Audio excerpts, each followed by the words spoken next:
This is Thrive Perspectives, an ever-growing discussion about the issues and ideas that shape our lives, with your guide, Dr. Matthew Jacoby.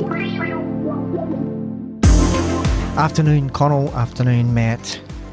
Gentlemen, We just enjoyed, here we are. what were they called? Italian donuts or something. They were good. They were pretty good, actually. Yeah, we should do this podcast more often. The food's pretty good around here. Maybe you need to buy the coffee from now. Yeah. Yeah, I must admit, I gave Connell a holiday today and I did the coffee run. Maybe I do. Anyway, welcome, listeners. Great to have you with us for Thrive Perspectives as we continue our study through the Christian worldview. And today we're going to be picking up what sounds like it's going to be quite an interesting and challenging topic, as we've had some pre-podcast discussions on human identity and essentially how that shapes our worldview. Let's start with Genesis chapter 1, because we're building a biblical worldview here and look at a biblical view of humanity. I mean, let's start with the basics. Now, the interesting thing is in Genesis is that all of the creatures that God creates, it says that God created them according to their kinds. But when it comes to human beings, there's a change in the pattern. This is important in Genesis 1 because there's a lot of patterning in the text. And so instead of saying that God created human beings according to their kinds, it says that they were created according to the image of God. That's the change there. So there's something in a biblical worldview. There is something unique that we're not just another animal. We are, we're created of the same stuff. Like the whole created from the dust of the earth and all of that. So we share the same genetic makeup and same biological stuff and whatever. So that's all. It's hard to define what we would be human, wouldn't it? Like if you're going to try to nail it, what are the attributes what are the attributes we have as humans compared to the animals? I think every single attribute you'd throw up could be challenged in some way that's right. The animal kingdom possesses in some scale. But I think we all know instinctively the gap between a human being and an animal is just so unimaginably vast. And I think society are trying to at least philosophically close that gap and say we really are just an animal, So that is certainly a thing that's out there in the world now. And there's a push. There's a push to emphasize the similarities between us and animals. Probably the most common difference that's highlighted in just mainstream discussions is language. Is the thing that we are described as being, and this is just in mainstream discussion, we are described as being linguistic animals. Now, animals have communication systems, simple communication systems. It's the sophistication of our communication systems that is seen as being the biggest distinguishing thing. Every one of us knows that the gap between, if you take any one of the ability to be rational, ability to create, ability to communicate, ability to explore the arts and experience the arts, the ability to engineer and design stuff is on a scale that is the gap between what any animal can do and what a human can do is absolutely... That's right. So that's what you would perhaps describe as a quantitative difference. We have more intelligence and more, things that we see to some extent in animals, we have so much more. But the question is there actually also a qualitative difference? Yeah, an essence. Is there a fundamentally different essence to human beings? And according to the Bible, there is, and that's why I point out that on the one hand, there is a clear sense that we're made of the same stuff, and so there's lots of an analogy there. And yet we are different in that we're created in God's image. Now, created in God's image, I mean, if you look at Genesis 5, verse 1, it says about Seth, the son of Adam, that he was created in the image of Adam, and it uses the same language about Seth that it does when it talks about the creation of the first human beings being, So chapter 5, Genesis, I'm reading from the ESV version, but it says, "And Adam lived 130 years and begat a son in his own likeness after his image and called his name Seth." So in other words, that's a way of saying that it was his child, right? And so initially it's a relational thing. That's interesting. Initially it's about the relationship. It's a special relationship. And I think where I want to sort of get to here, and I'll set this up from the front, is that actually the key defining characteristic, the thing that defines our identity, actually is that relationship. And that's a bit of a cliche. I know, it's our relationship with God that defines our identity. Yeah. I know, but I think it's good to dig into this a little bit more, because a relationship isn't just a static state of affairs. A relationship is a dynamic thing, right? Yeah. It's so I have a relationship with so I'm a husband to a wife, right? That's part of my identity. And I think it's true, in every respect, that identity is relational in that we are who we are in relation to other people. I'm a husband, I'm a father, I'm a son, and so forth. And all of those relationships are not just fixed, they're dynamic as well. They are fixed because my daughter will be my daughter. Even if I never ever talk to her again, she's always going to be my daughter. Yeah. And yet we would say, I don't really have a relationship. It sort of ceases to become a defining thing about me when the dynamism of the relationship disappears. It's just this abstract fact, but it doesn't actually define me in a continual experiential sense. And actually, we want to get to that experiential sense. Like, how can I discover my identity, right? Yeah. Because, just to say, well, the cliches, our identity is in Christ. We get our identity from God, our relationship with God. But actually, how can I experience that in a sense? How can that become a shaping thing in my experience?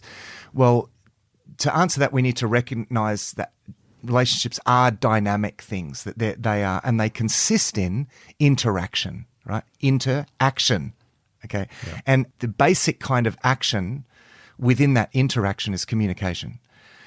And so the more I communicate with my wife, that's the thing that gives dynamism to it's not just being in the same space or sharing the same food or going to the same places. Mm-hmm. That's part of it, okay? Yeah. But we would say at the deepest level, it's actually, this is where the use of language actually comes in. It's our communication with one another, using language, interpersonal communication, because using language is a kind of action. We use language to do things. And in relationships, language is used in this really profound way. It ties people together to create a sort of, a common experience. We use language to relate and to share concepts and to share experiences. Yeah. If I've had a big experience, I want to communicate it with someone. We have this, I need to communicate with someone. It's very, it's when you experience something wonderful, it's almost twice as good when you're with someone, you can communicate and then remember it and reflect back, and you use language. And so language is key to this interaction that makes relationships dynamic, and we're defined by those relationships. Okay, there's a sense of commonality. You share the language, you share culture, you share things that you share as well. Adds that dynamic into the relationship. Because where I'm thinking there is like, thinking, well, I could sort of see what you're saying there, but I'm thinking in terms of like God.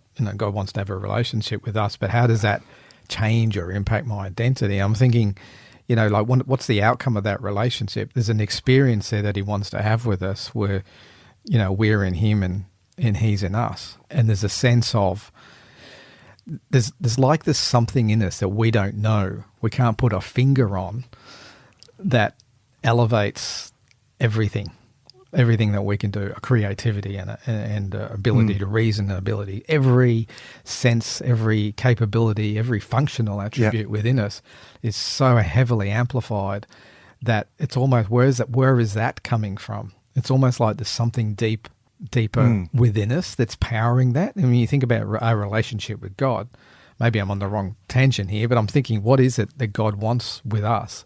That relationship He wants us to be in. He wants to be in us. And He wants us to be. Yeah, let's get to that, because that's just. I think we need to build to that, because to talk about we're in God and God in us, and all right, because I want to try and avoid that just being a meaningless cliche. Yeah. You know what I mean? I like to get underneath things and actually, because otherwise we go away saying, I'm in God and He's in us, and it just becomes words that are meaningless to us. Yep. Because essentially, if I am defined by my and let's just let's just first of all get a grip on that idea, right? Yeah. That we're defined in relationship. Almost everything is defined in its relationship with it. To ask for a definition of anything is basically to ask how it relates to other things. Yeah. Right. Totally. That's a door because it's not the wall, and I'm pointing to the door of the studio. Yep. Because it opens and it has a relationship to the wall. So the door is a door because it has a sort of a relationship with respect to everything else. Yeah. And so everything is, in a sense, defined relation. That's very much the case with us. We're defined in relationship with God, in relationship with other people, and in relationship to our environment. And so there is a sense in which we are defined as, we can think about ourselves as a species of animal. So there is that element, we belong within our environment, and our environment is part of our identity. This is something that, that dimension is something that is emphasized in a stream of philosophy called deep ecology, which wants to locate human identity again in the environment. That our environment is part of our identity. And so alienation from our environment is, an alienated identity. Now we would say that's not all there is to it, but there is actually an element of truth. I always like in these, these streams of thought out there, I always like to identify where they get things right, because I like to build bridges from the Christian worldview to, because ultimately we want to have conversations, with people. Now, the problem with just the environment, we're just the animal, right, is that, we're just another species in this kind of, in this unfolding dog eat dog kind of, it doesn't, as you say, Connell, there's this instinctive sense that we are more. And it's not just selfish. It's like, does a dog think that dogs are the greatest ever species? No, I think, we are crucial in some sense within the environment. But there is this innate sense that we're not just that. There's something more about us. And I think that's verified through a sense of us all wanting purpose. Like we want purpose. I don't know that animals necessarily want purpose. It's more about survival, whereas we want purpose, because we could do any one of 5 things, but we want to pick the thing that's actually got a sense of purpose. And actually that's tied to the fact that the other unique thing in Genesis 1 and 2, the other unique thing about human beings is that we were given a choice. We were given dominion, but we were given, but that implies choice, right? Yeah. We were put in charge, and so that's part of the God. We were created in God's image, and so we rule in God's stead. We exercise God's authority as his regents on earth. But we have a choice as to how we will exercise that. Will we remain in relationship with God, or will we not? So the relationship, is a willed sort of thing. And so this brings us to the relationship with other people. I am the father of my daughter. I will always be whether I want to or not, okay? But to willingly engage in that relationship and build that relationship, that actually, it's the dynamism of that creates that. Now, this is the same when we go with our relationship with God.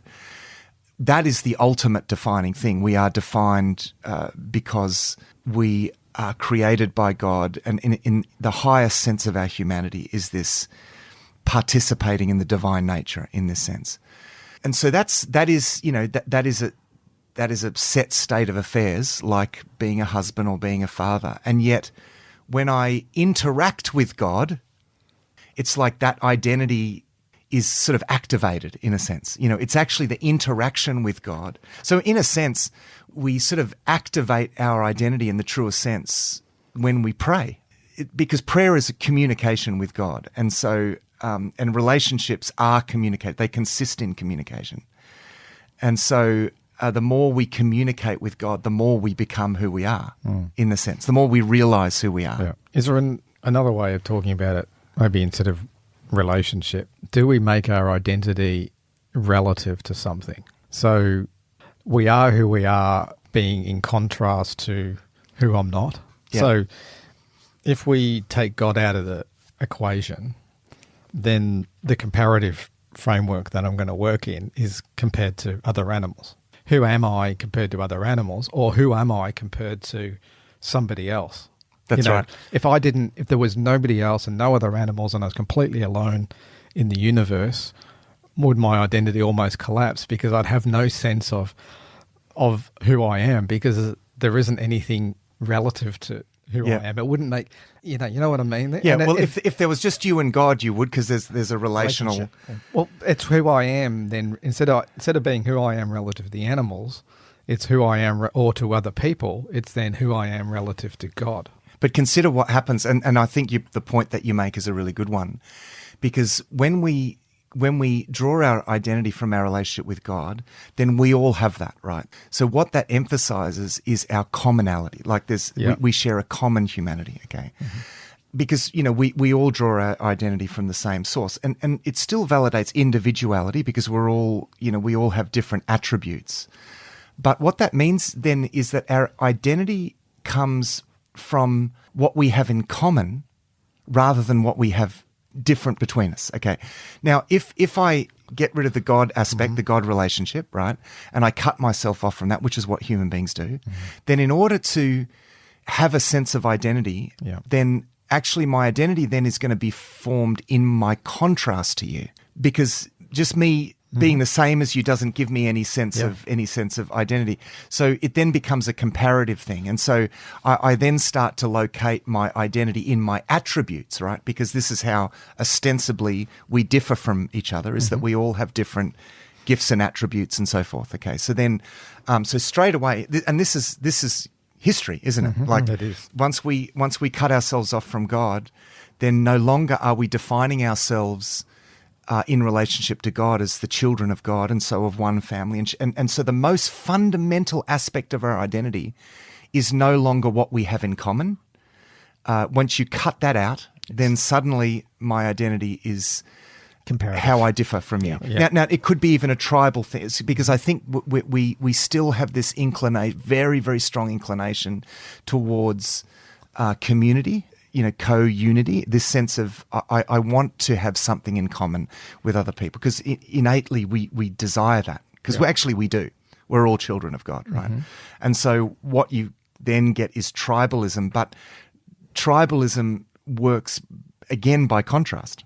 We're this tribe, not that tribe, and we're better, and even today, of course, you get tribalism. Absolutely. This is we're this and we're not that, And so you get this constant comparison thing. And this is where human endeavor for identity is all about me comparing myself to you. So if I see my identity in terms of my attributes, then if you have similar attributes but you're actually better, those things, then I'm going to feel really insecure about my identity because I feel diminished in the light of you, right? Now, if however, our relationship is in God, and so the most fundamental thing is that we're all children of God, then difference becomes a matter of celebration, because it's only relatively important. It's not ultimately important, our attributes, because I don't define myself by my attributes. Instead, I see my attributes as a way of feeding into the common life. The collective, So I become, and I think this is a correct way of understanding humanity is not as isolated individuals. This is where we've gotten to, right? Where we understand our identity as autonomous individual units, whereas in fact God created us to be something more like a relational network, and you certainly see that throughout Scripture. Human beings are very much treated as interconnected, and yet the result of the fall is a fragmentation of that connectedness. It culminates in Genesis chapter 11, and human beings say, let's all, let's get together to make a name for ourselves, independence from God. But what happens is that the result of that, because again, everyone's trying to make a name for themselves. And if I do that comparatively, then, and so, ultimately that's broken up into lots of little units, and everyone has their own language and their own tribe and their own identity, and once one kingdom against another, and got human history. So I think when we look at it that way, we take God out of the picture, our whole identity is built up. What's either looking down at the animals and placing ourselves at the top of the animal kingdom. And then, but the strongest one is going to be that sort of sideways comparison through the commonality of human experience, and we compare ourselves to that. And so the importance of actually being, having an identity that we think means something is being better. We have to be better than the other people that we're comparing to. And so, to not be in that situation, our identity starts to collapse and we start to feel far less valued in who we are as a person. But I think when you bring God into it, you're actually looking up to your identity, which is a dimension that you don't have. That's right. And so if you're looking up to then the sideways comparison is less important. It's the identity that's actually given to us, handed down from above us. And that, when you think about it in terms of commonality, that enables us to actually have a share in it, a commonality, without actually worrying about comparing ourselves to each other. But take God out of the picture. That's right. You have to compare yourself because if that's all you've got, there's nothing else. There is no other identity to work to. That's right. And so in order to gain an identity, when I've cut myself from any, so I'm no longer receiving a sense of identity from God. So what happens then is that I need to actually achieve an identity. Mm-hmm. It's something that I achieve, right? I define myself, essentially. I define myself. I say who I am, and I express who I am through the realization of desires that I have, for example. So, and it's only as I can realize those desires that I sort of fulfill my identity. So, in a sense, what we do, because cutting ourselves off from God and losing that sense of derived identity creates what I'd call an identity vacuum. Again, straight away, we need to have a sense of self and where I fit, and naturally we then try to be noticed and affirmed and we're trying to get validation from other people. And so then we have to achieve that. And essentially what we then build is that we build an identity, and that identity becomes a kind of alter in the Freudian sense, sort of alter ego. It's like this, or in another way to put it, it's like this sort of dissociative identity. We spin this thing, and so we live through this false self, essentially. Yeah. And we've lost any sense of who we really are. Yeah. And so we create this false sense through a network of comparisons, right? Getting validated by this, and I'm achieving this, and I'm, and so we create this, a little bit like, in dissociative identity disorder, which is a psychological disorder where people, to cope with major traumas, for example, they dissociate from let's say it's the child that's been, abused, and so they kind of repress that identity and kind of wear something over the top. Yeah. So it's as though that never happened. It was like almost like that was someone else. Yeah. And there's a sense in which a lot of psychological. In some ways, we all suffer from them all. In some sense, because I don't believe there's anything more traumatic than us cutting ourselves off from God. I mean, the most deeply spiritually traumatic thing is rebellion against God. And so naturally, to deal with the pain of that conflict and the loss, the trauma of the loss of that, we have to compensate. And we do this dissociative thing. I think, it's essentially what sin does. It's the creation of a false self, a false me. Well, we're born in sin. So really from day one, we're building that false sense of who we are. Sin's going to be driving us from that point on. I mean, it's that all the things that we've talked about, of all the things that are actually driving us from our sin nature, is all to build that identity in that context. And that's why it's so critical that we get back to God, because the only way, it's not just a matter of just the relationship, restoring a relationship, it's restoring who we are. It's restoring our whole identity. And if we miss that path back to God, what is our identity? It's going to be false. Yeah, that's right. Even that, just to make a comment on, you made the comment, we're born in sin. Yeah. It's interesting because a lot of people, struggle with that idea, partly because they individualize it too much. Yeah. What basically, when we say that theologically, that means if you imagine, human beings as a sort of network, this connected network of selves, necessarily connected with each other, right? We're created to be one human family. Now, when we cut ourselves off from God, there's a sense in which there was a we. I mean, Paul says in Romans chapter 5, that sin entered the world through one man, right? Mm-hmm. And so he says everyone sinned when Adam sinned. It's like, what? Hang on, what? You mean, but I didn't do that. Well, in a sense, because there was this original sense of interconnectedness, everyone sort of did. And so in a sense, it's like if I ruin my family and we let's say we didn't have the safety nets and we then started living in poverty and then I had children, those children would be born into that poverty. And in a lot of parts of the world, it's very difficult to get out of that poverty, right? So there's a sense, and this is what we mean when we say that children are born in sin. We're not saying that they are bad at the moment. It's like you look at a little baby and there genuinely there's a sense of innocence. Yeah. Now we know actually that, I mean, even in recent work in psychology is, verified the fact that, we're born with dispositions that are inherited across generations, right? Mm-hmm. We have inherited tendencies, trauma, and various things like that can be inherited actually. Mm-hmm. And so there's that. Okay. So there's, and it's not that that's the child's fault, but there's this fallenness that they're, born into. Plus they're born into a fallen network. Yeah, the family. I mean, the parents who are shaping them are broken. That's right. And so inevitably, I guess life is about finding in the midst of that, is about redemption, is about that being connected with God and recovering. It's a recovery. This is, life is about recovering our identity by being reconciled to God and finding that. And if we don't do that, then we fall into this endless, exhausting, and I emphasize exhausting process of desperately trying to find some sense of identity. So I sometimes ask the question, there are people that get so wealthy, but they keep going, they can't stop and they're never really set. It's like, why, right? Yeah. Why is there never enough? Because there's always someone richer, right? There's always, and if it's comparative, you never rest in a sense of, I'm happy with the way that I am.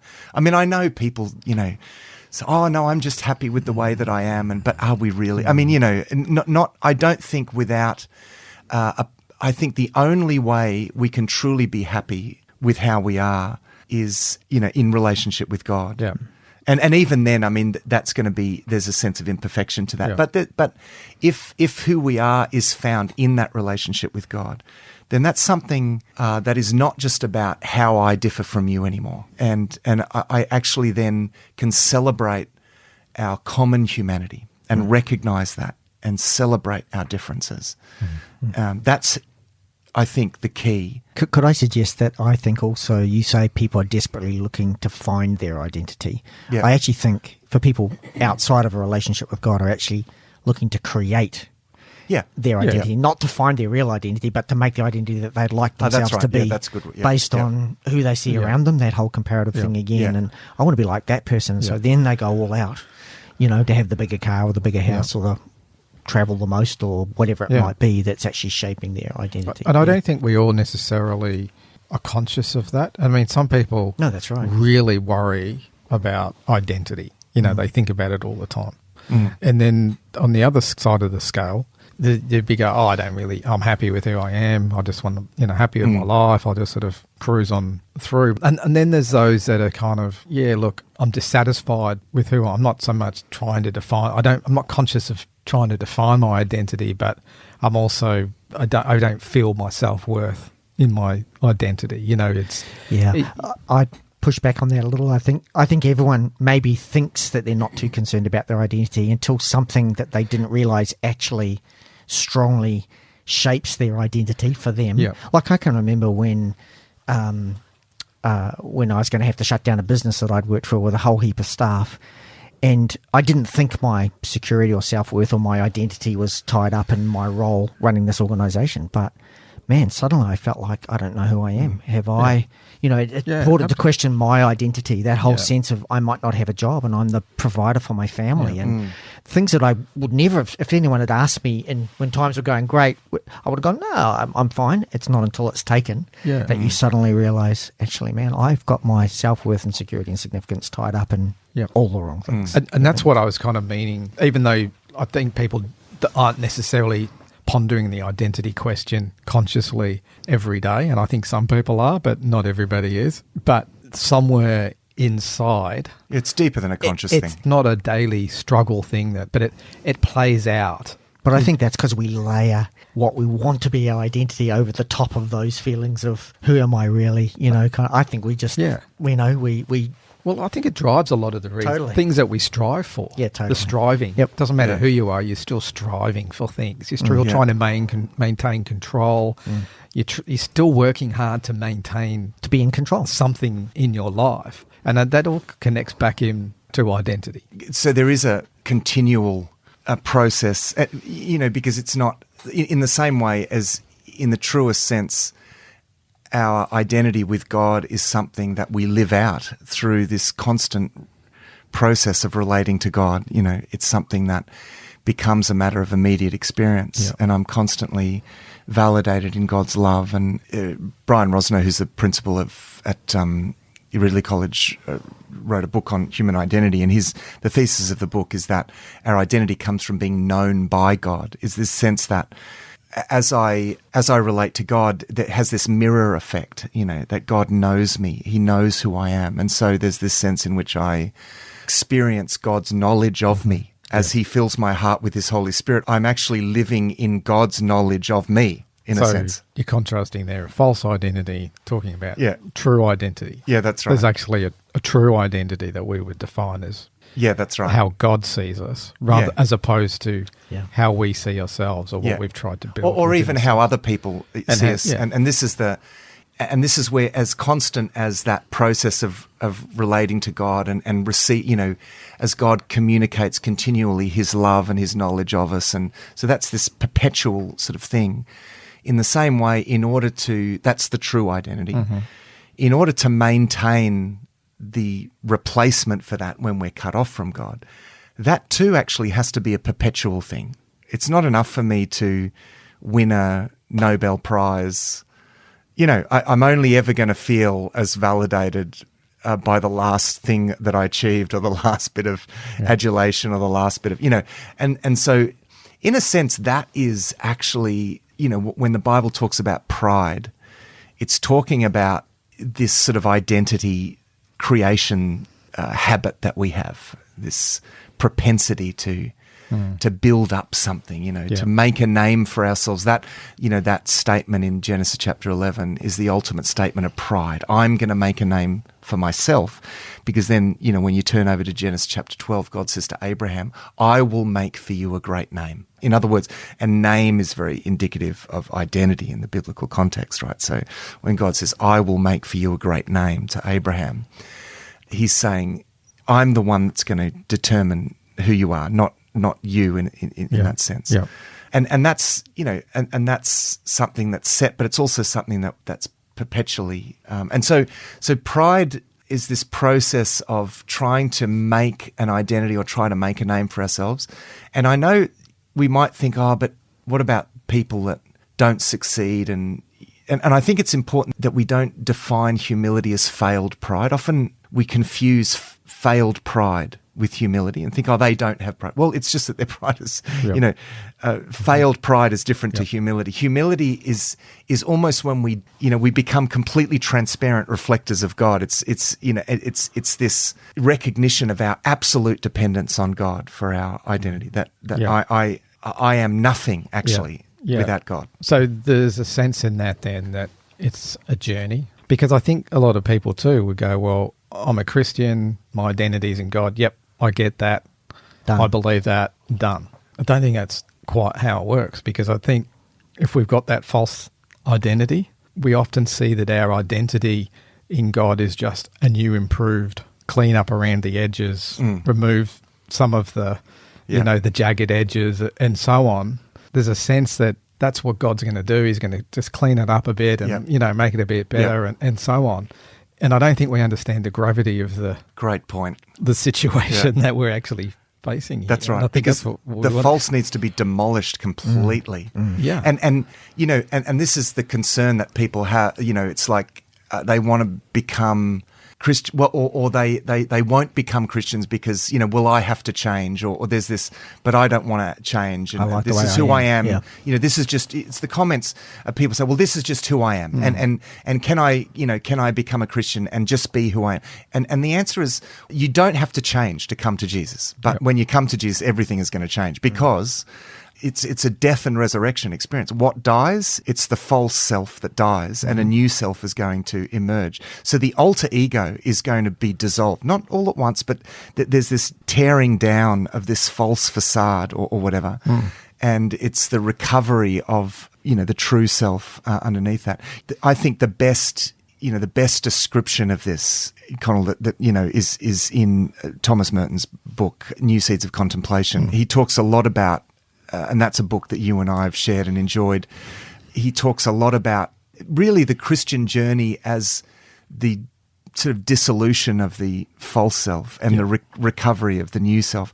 And it's just profound. It is. And then, I've always believed as a Christian, my identity is in God, and God's got a work to do in me, as I say, removing the jagged edges. But I think, that Thomas Merton book, The New Seeds of Contemplation, it's almost like the first half of the book, is dedicated toward demolishing the notion of false self. And it had a profound impact on me, because it made me realise that it's so much more than just getting rid of the jagged edges. There's a false self and there's a true self. The true self, I don't even know. It's not. It's almost not revealed. It's almost emerging. It's complete. Yeah. Well, it starts to emerge when I am reconciled back to God, and I start to walk that path of salvation, which is really, I think, the way that Thomas Merton talks about it is, you wouldn't even be able to accept the true self, because the true self is like an existential threat to the false self, which is to your identity. You actually still have your false identity. Letting go of that is going to come up against everything within you.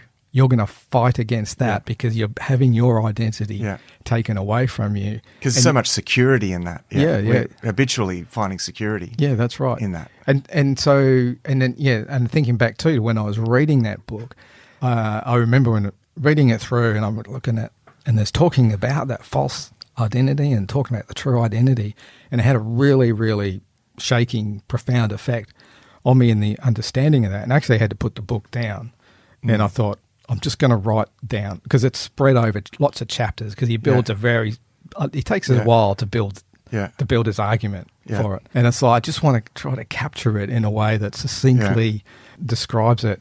But I've got it here. I mean, it might be worth reading, because I did read it earlier today and kind of thought, actually, that does sort of capture, I think, what he was saying. So I'll just read it through.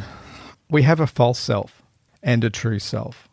Our true self is who we really are from God's perspective. It's our identity in God. Our true self is built for the mission God has set for us. Our false self is rooted in sin, driven by self-interest, ego, pride, greed and jealousy, and an insatiable drive towards pleasure. We're born this way. A false self is fragile and has to be protected, so we build this identity to try and retain control, eliminate threats that may leave it unfulfilled, climbing over others in the process to ensure our self-interest is preserved. A false self is so deceptive that seemingly selfless acts, our pursuit of God, pious talk, religious activity, can often be orchestrated to inflate and feed our false identity. It deceives others, but also ourselves. We don't know our true self. Ultimately, God wants to lead us from our false self to our true self.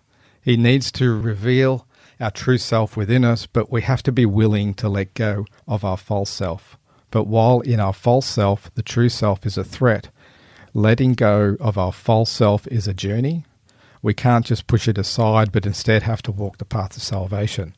The process of salvation allows God to slowly peel back your true identity, revealing a way of living that is counter everything your false self is seeking. That power struggle will continue until you ultimately become your true identity. False self lives assert themselves against other false selves of the other people around them.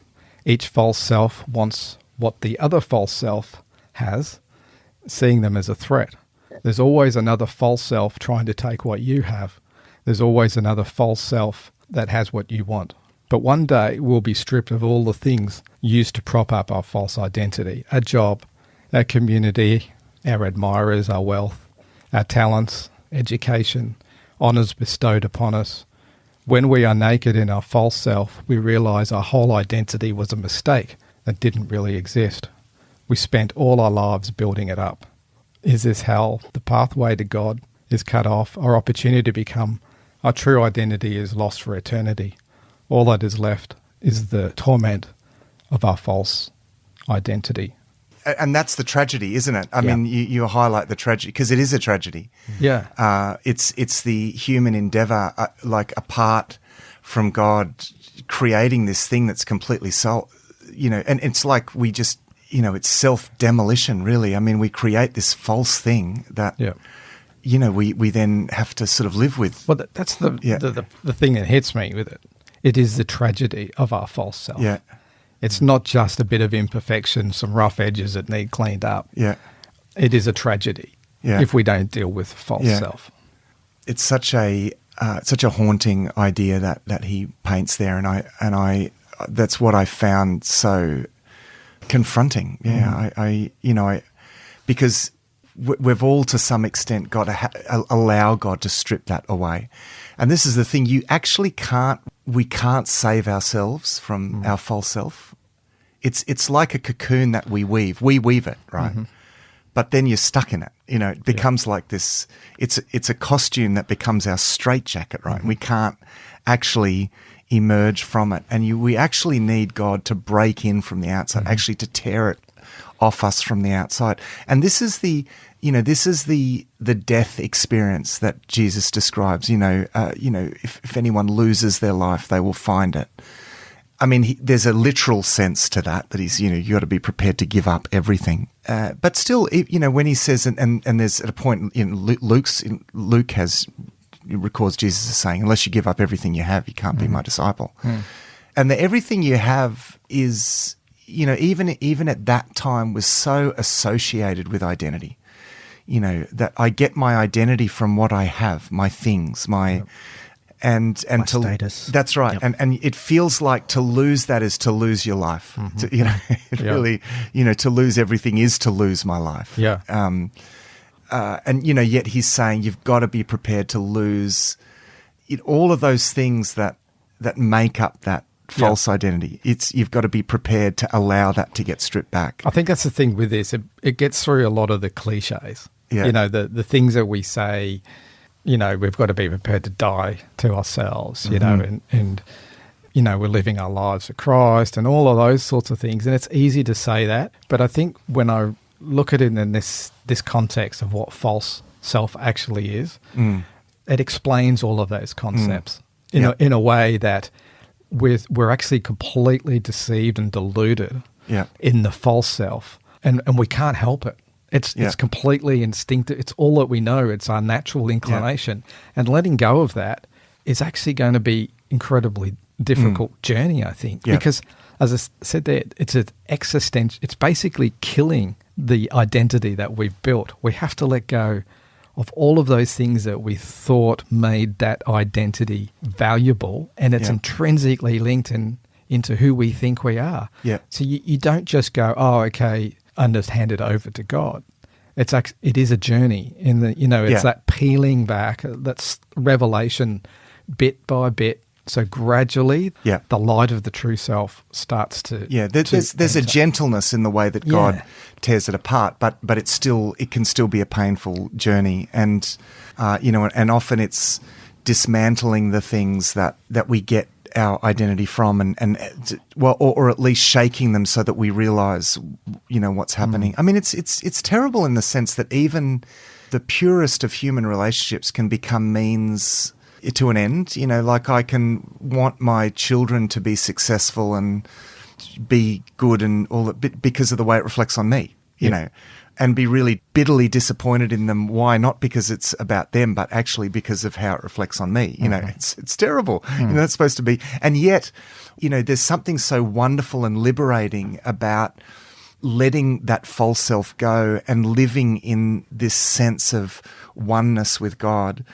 Because there's a wonderful lightness to that. It's like taking off heavy iron armor, you know, that you've worn to maintain the sense of and the lightness of that. And it also enables us actually to engage and connect with people, truly connect in love. And you know, and love is this sense of kind of reconnecting. I mean, to talk about children, I mean, I think the purest experience of love that most people have would be love for their children, hopefully, you know. Yeah. And there's this sense in which, you know, like I said, when it goes badly, you know, that connection with your children means that you can try and, through your children's achievements, you can actually try to receive your identity through your children's achievements. You know, it's like, well, I didn't but I'll drive my children to achieve, and that just becomes a further expression of this whole identity. Or one of the things that happens with that love connection is that this sense in what happens to them happens to me.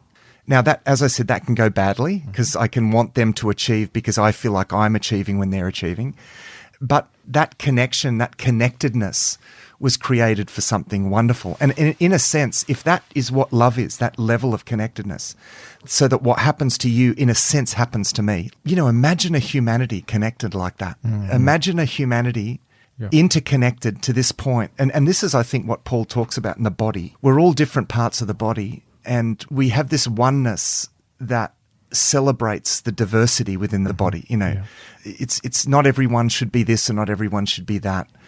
And when one part is hurt, everyone, the whole body feels it. And that I think is a picture of humanity as it should be. Yeah. You know, the body, that body metaphor actually is a profound expression of redeemed humanity with a level of connectedness that makes us really one in one sense. We are one body, but we still have individuality. Yeah.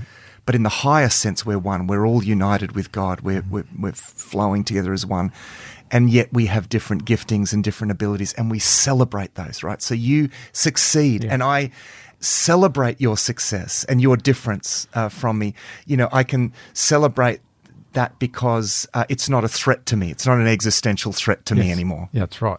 Like in Thomas Merton, he goes on to actually talk about the true self, what that looks like, and paints the picture of how counterintuitive it is to everything that's going on inside of us. But, you know, the picture you've just painted there, the only way that can function is if we lose all notion of people watching other people succeed ahead of us, or what we might perceive as rising above us, to actually be truly happy for that to happen.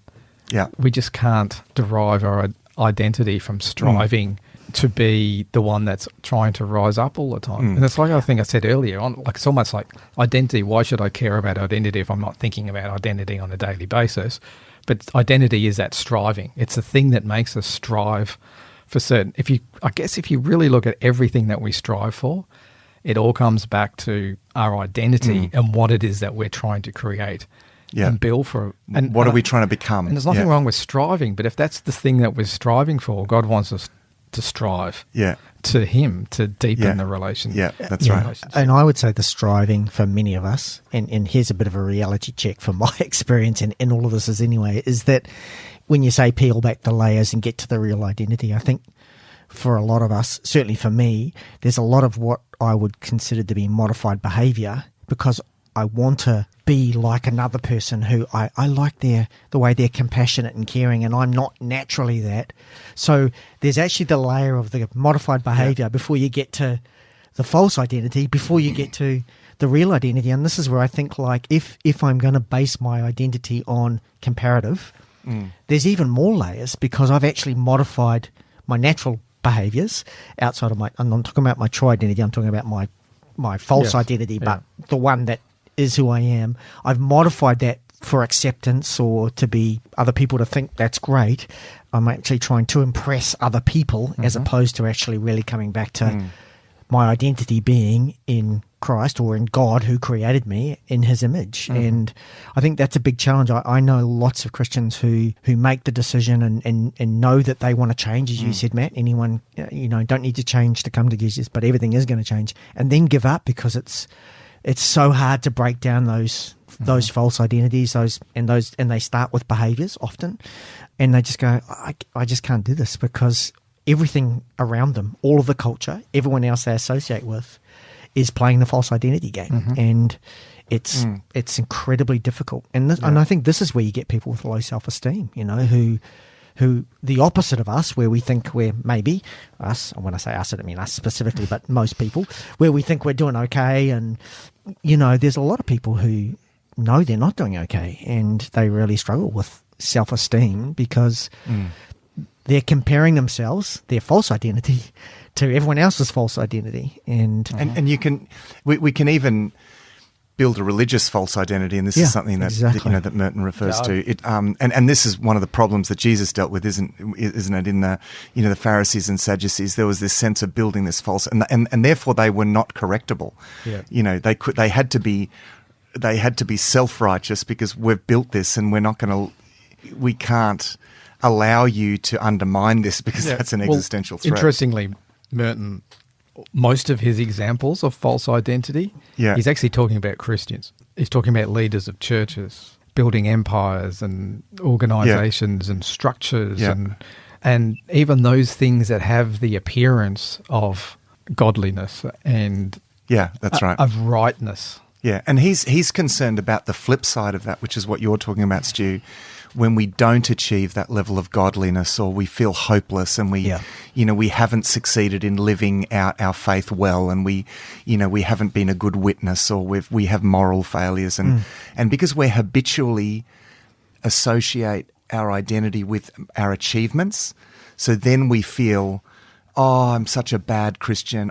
Maybe I'm not even a Christian, right? Exactly right. Because habitually we think of that in terms of achievement, right? So if we don't have the achievement, and the assumption there is, I've got to build my religious identity, I've got to build my Christian identity, and when actually the process of going to God and saying, God, I'm sorry, I've let you down. Would you please help me? I'm so dependent on you.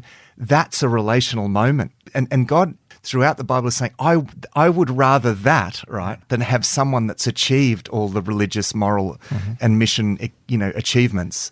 I would much rather the person who's a failure that comes and has an honest conversation about it, because that's the thing that establishes the true identity, is this sense of dependence on God. Yeah. God, I need you. I cannot do this without you.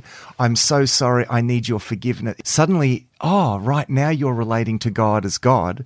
And a person in that situation has really reconciled themselves to their identity. That's that moment with God has brought them face to face with who they really are, and that moment of facing that, I have completely failed to achieve these things.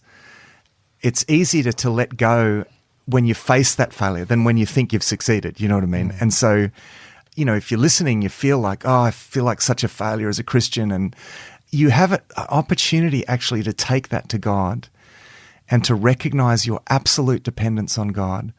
Let your achievements go and let God make you into something, right? For me, it's this wonderful moment of realizing, right, I can't do this. I can't make myself into this person that I want to be. The real me has to emerge through this conversation with God, through this, going but right back to where I started, that our relationship emerges for us in an experiential sense. I mean, we have it already in God. I mean, it's already there, right? But we realize it as we communicate with God, and He communicates with us, and He starts then to build into us a sense of who we really are. And we all have the opportunity to do that. Thanks for joining us for this episode of Thrive Perspectives. Our hope is that these discussions will challenge you to look at life from a new perspective. You'll find all our resources at the Thrive Today website, thrivetoday.tv. If there's a topic that you'd like us to discuss, please email us. Our email is contact@thrivetoday.tv. Until next time, our prayer is that you will thrive.